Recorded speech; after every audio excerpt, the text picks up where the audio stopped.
Bilang isang mamamayang Pilipino, nakikiisa ako sa panatang. Huwag magsayang ng kanin o bigas. Magsasaing ako ng sapat lamang. Sisiguraduhin tama ang pagkakaluto nito.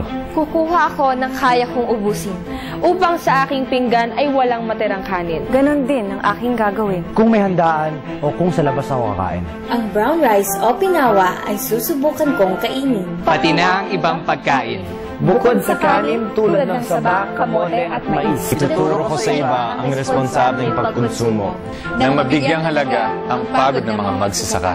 At nang makatulong na maging sapat ng bigas sa Pilipinas. Aming isa sa puso ang panatang ito. Dahil sa bawat butil ng bigas o kanin na aking matitipid, ay may isang